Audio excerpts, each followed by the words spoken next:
Hello everyone. So in this lecture series, you will be learning Python from start to end.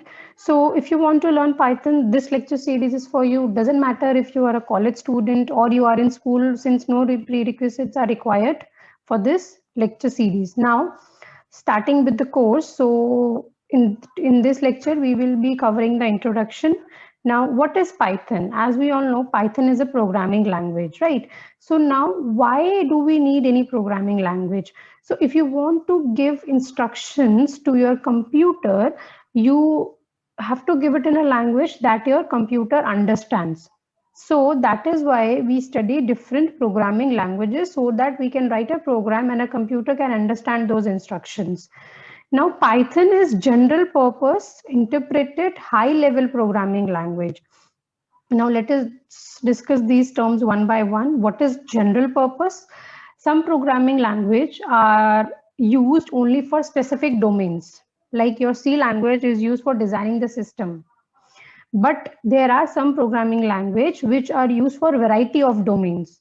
And Python is a general purpose programming language since it is used for, you can use it for web development, you can use it for designing, for developing your desktop applications and other things also. So it does not have a specific domain. It can be used for developing different kinds of software. So that is why we call it as a general purpose programming language.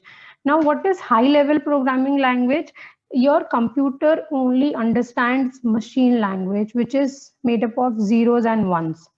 Now, if I tell you to write a program using machine language, can you do it using only zeros and ones? No, right? It will be very difficult for you to give instructions using zeros and ones only, like because you will have to remember the codes for every instruction. Like suppose for add it is, let's say, 8 zeros. For subtract it is 1100, something like that. So you will have to remember the codes for all the instructions. So it will be difficult for you to write code using machine language. So we never write code in machine language because it is very difficult. But it is known as machine language because it is, your computer directly understands that language. Your CPU basically directly understands that language. So hence it is known as machine language. So now we have high level languages which are more closer to the language that we speak, that is English. So hence they are known as high level programming language because they are more close to the language that we speak than the machine language. So the high level language were developed so that you can easily write code, you can understand that language easily, and hence you can write code in that particular language. Now, as I told you that computer only understands machine language, but we are writing program in higher level languages which computer doesn't understand. Then how can you run your programs written in high level languages on your system? Like suppose we have two people, A and B. A wants to give some instruction to B, but A understands, let's say, English. B understands French only. So how can A give instructions to B because B doesn't understand English? So the solution to this is that you use a translator. Suppose if there is a third person C which knows English and it knows how to translate from English to French. So what can be done in this scenario? A will give instructions in English, C will translate those instructions to French, and then it will pass it to B, and then B, since it understands French, so it will follow the instructions. So here the translator has solved our problem. Similarly, our computer understands machine language. Let's say this is your system B, and then A is your A is your program, which is which you have written in high level language. Now to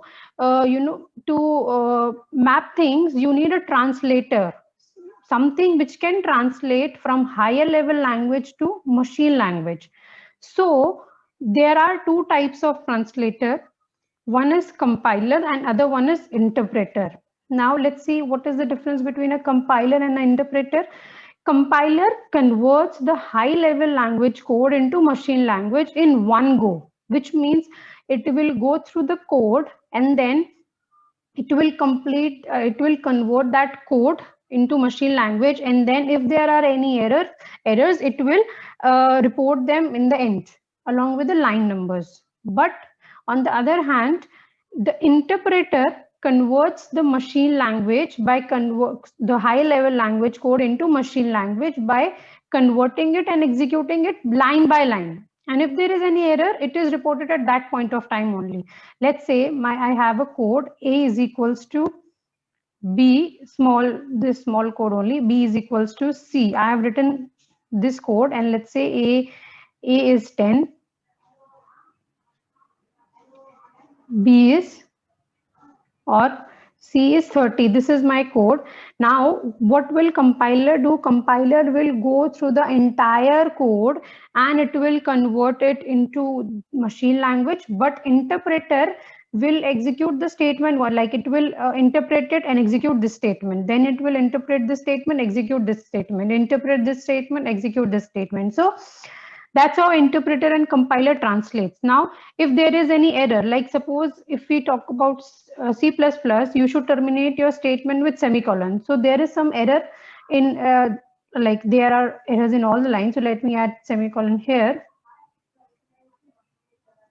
So now it will, what compiler will do, compiler will go through the entire code, and then in the end it will say there is an error in line number 1, so something like semicolon missing or like that. Okay, but in case of interpreter, it will start from here, and since there is an error here only, so it will report the error and it will stop here only. It will not go down to the next line. So that is how compiler and interpreter works. Now, since I just mentioned that interpreter will stop at the line where it has encountered some error, so obviously debugging is easier because it stops at that point of time only. So debugging is easier in case of interpreter. Now, so that's how your compilation and interpretation is done. This source is the code that you have written. It is passed to the compiler. Now compiler goes through the code and it produces a target file, which is your compiled file. Now you run this file and you give input to this file and it gives you an output. Now, suppose if I want to run this program again, so obviously now since I have the compiled version, you don't have to compile the source code again. You can just directly run the compiled file, give input, and it will give you the output, because compiler gives you a compiled file. Basically, this target file is the code converted in machine language. So you can directly run it because you have to you have the file whenever you want to run the program later on after compiling. But in case of interpretation, what happened? The source and the input is given to the interpreter. Interprets it line by line and executes it, and it gives you directly the output. No target file is produced. So now, what if I want to run the program again? I will have to again give the, you will have the source code will be again interpreted. It will pass to the interpreter again input and then output. So if in case of interpreter, if you want to run the code again and again, you need the interpreter every time. But in case of compiler, once the source code is compiled, and if you want to run that program again, later on compiler is no longer needed because we already have the compiled version and we can directly run it. So that is the difference between compiler and interpreter. Now, why Python? Why do you should learn Python? See, as we know, Python is widely being used in different fields like machine learning, artificial intelligence, data analysis, web development, like you name it, and Python is, you will see that Python is being used there. So since it is widely being used, so many people are learning this programming language. Now, how to work in Python? So you can visit this link for downloading the latest version of Python. And then you can follow the instruction mentioned on that website for downloading it. Now, what is IDLE? See, there is one acronym, IDE, which is Integrated Development Environment, which this integrated development environment gives you an environment where you can write your code, you can edit your code, you debug it, you can run it. Debugging, writing, compiling, everything can be done at one single place because using IDE, Integrated Development Environment. Now, what is IDLE?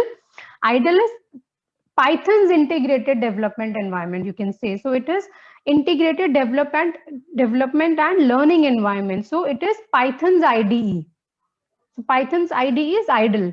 Now there are other development environment also like PyCharm, Spider, etc. But this idle gets installed by default when you install the latest version of Python in case of Windows. Okay. So now you can work in Python in two different modes. There are two different modes, interactive mode and the script mode. Now, before discussing the two different modes, first let's see how to install Python. So I will just search python.org, go to the official website of Python. So it is loading. Yeah, so now click on downloads and then click here Python 3.9.5. So it will install the download the executable file. Now you just have to go to downloads.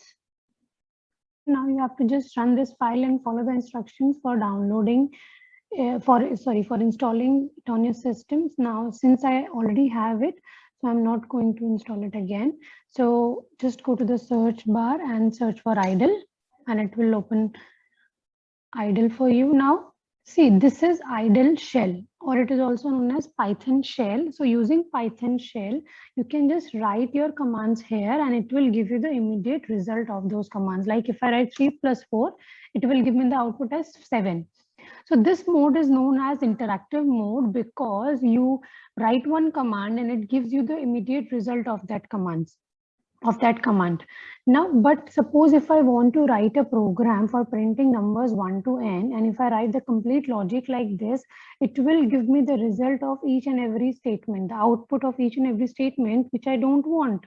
And then I can't save my program if I write all the commands here. How you will save it? There is no option for saving the commands that you write here in interactive mode, or it is also known as immediate mode. So the other mode is script mode. For that, you have to go to file, click on new file, and it will open a new file for you. And here you can write your complete code.